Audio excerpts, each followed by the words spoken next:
Hey guys, welcome back to the Pausing Porn podcast.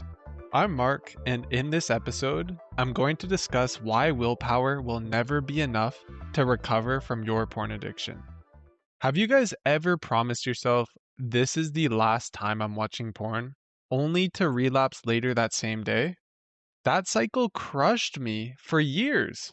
I thought it was because I wasn't strong enough or that I didn't have enough self discipline and that I was weak. The truth is, the problem was not me, and the problem is not you. The problem is the tool that you're using. Willpower alone will never set you free from porn. And today, I'm going to break down why it fails and what actually works instead. Let's first define what I mean by willpower. This is a term used a lot in the self help space, and I want to make sure we all have a clear understanding of what it is, especially since this episode is on willpower exclusively. So, willpower is that inner push to resist temptation or force yourself to do something hard. It's the mental energy you use when you say no to dessert, to finish a workout when you'd rather quit, or push through studying late at night. Willpower is a real tool, and in many areas of life, it's incredibly useful. But when it comes to overcoming something as deeply conditioned as porn addiction, willpower is like using scissors to mow a football field. It's not that scissors are bad, they're just the wrong tool for this job. If you're listening right now, I bet you've had some version of these thoughts before. I just need more discipline, or if I was stronger, I wouldn't relapse. That was me for years. Every relapse felt like proof that I was weak. But the truth is, relapse isn't proof of weakness. It is just a proof that willpower by itself is the wrong strategy. Almost everyone begins their recovery journey with willpower. And it honestly confused me how willpower became the ingrained human response to porn addiction recovery. So I looked into why this is, and here are the reasons why we all default to willpower in the first place. First, we have the illusion of control. So humans are wired to believe that if we just try harder, we can control anything. The psychologist Ellen Langer showed that people routinely overestimate how much control that they have, even over random outcomes. So when it comes to porn, the thought is, if I'm disciplined enough, I can stop, which is not always the case. Second, we have culture. We grow up hearing that winners grind harder. In sports, school, and work, the message is always the same. Toughness and discipline will equal success. So when porn becomes a problem, the instinct is just be tougher, be more determined, be more self-disciplined. The problem with this is these beliefs come from an outdated view that addiction is about weakness. Science shows addiction is about wiring, not about willpower. Third, willpower feels immediate. Think about it. You don't need a plan or a community. All you have to do is wake up one day and say, I'm never watching porn again. And that's it. Your brain loves this answer because it's simple. And finally, we have shame. Most guys don't tell anyone when they try to quit porn. It feels embarrassing. It feels too vulnerable to share. And so you try to do it alone. And when you're isolated, the first tool that comes up will be willpower. So if you started recovery by leaning on willpower, don't worry, guys, you're completely normal. You're human. But this tool was never meant to carry you all the way from point A to B. Here's the part I want you to notice. None of this means willpower is useless. It can get you started. It can help you delete your history or get through that first day. But if you've ever white knuckled your way through an urge only to binge harder the next time, you know exactly what I'm talking about. That is not lack of strength. That's the cycle of relying on a tool that was never designed to do this job alone. So let's unpack why it fails at the scientific level. The first reason is because willpower is limited. Willpower is described like a muscle. The more you use it, the more tired it gets. Every decision drains it a little. Saying no to dessert, finishing an assignment, staying polite at work. By the evening, that tank is low. That's why you might be able to resist in the morning, but cave in at night.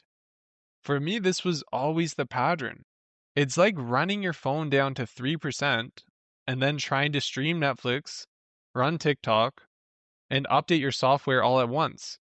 Of course, it's going to crash. Second is because porn hijacks dopamine. It taps into the same reward system that makes slot machines addictive. Every click, every scroll, every new video is unpredictable. And unpredictability drives dopamine. Over time, your reward system gets rewired. Porn cues become hypersensitive, while normal pleasures like food, friends, or even sex feels flat. Have you ever told yourself, I'm just gonna watch one more video, and over an hour later you're still looking? That is not weakness, guys. That's your reward system being hacked. It's like walking into an all you can eat buffet after starving yourself all day. Your body is not wired to say no. The third reason is stress and emotions. Neuroscience shows that when you're stressed, anxious, or lonely, activity in the prefrontal cortex, which is the part of the brain that controls self discipline, decreases. Meanwhile, your emotional brain takes over. And that's the exact moment most of us relapse.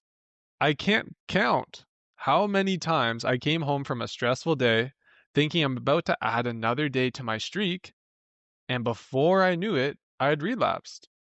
And finally, there's conditioning. I've introduced the story of Pavlov's dogs before. These are the dogs that salivated when they heard a bell. In porn addiction, the bell might be stress, loneliness, or just being home alone. Your brain fires these urges automatically before you've even made a conscious choice. The thing is, willpower doesn't erase conditioning. It's like yelling at Pavlov's dogs to stop drooling. It would not work because the response is wired in. For me, willpower was my only strategy for a long time. I'd get a few days porn free, and I would feel proud of my streak. But every relapse hit me with shame.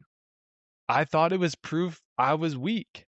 My recovery looked like this: swearing I'd never watch porn again, spitting at myself in the mirror after relapse, isolating myself to do it on my own, and idolizing my streaks as if abstinence itself was recovery. All this did was keep me in a trap and in a cycle of shame.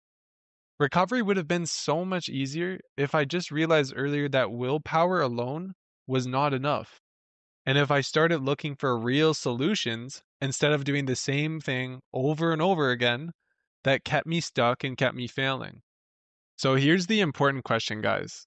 If willpower won't work, what will? The science behind recovery points to a better framework. First, we have systems. Systems beat strength. If you're looking to improve your diet, for example, and your kitchen is full of chips, chocolate, ice cream, you'll most likely end up eating this. But if you stock your kitchen with fruit, vegetables, and healthier choices, the healthy choices that you're seeking becomes easier and automatic. The same applies to porn. If your laptop is sitting full of downloaded porn videos, or if you have a non-existent nighttime routine, you're in an environment that does not promote recovery. Making a healthy change of environment in your system makes the choice for you before the urge even arrives. Second is accountability, also called pre-commitment, is when you tie your hands in advance so future you doesn't have to fight alone. Having weekly check-ins with an accountability partner or visiting a recovery group are examples of accountability. For me, the first time I told the trusted individual when I was struggling, I was able to realize how much lighter the burden felt. Third is emotional regulation. Most of us aren't really fighting porn.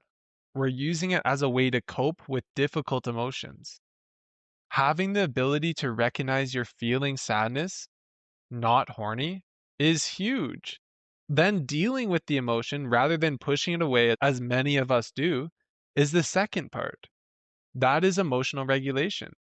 Neuroscience shows that if you don't feed an urge, it will fade. And most of the time, it's under 25 minutes. This is the principle behind CBT and mindfulness.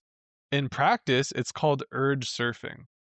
The fourth piece is replacement, not just resistance. So, habit researchers have shown that habits can't just be erased, they need to be replaced. Every habit that you have has a cue, a routine, and a reward ingrained. For example, if boredom is your cue and porn is the routine, you can't just rip that out and leave it blank because your brain hates empty space. You need to insert something new that gives a reward. Maybe exercise, calling a friend, maybe working on a skill or a project. If stress is the cue and porn is the routine, replace it with a healthier coping mechanism. The point is, you're rewiring the loop instead of just leaving a hole for porn or something else that is just as harmful to fill it again. And finally, we have purpose.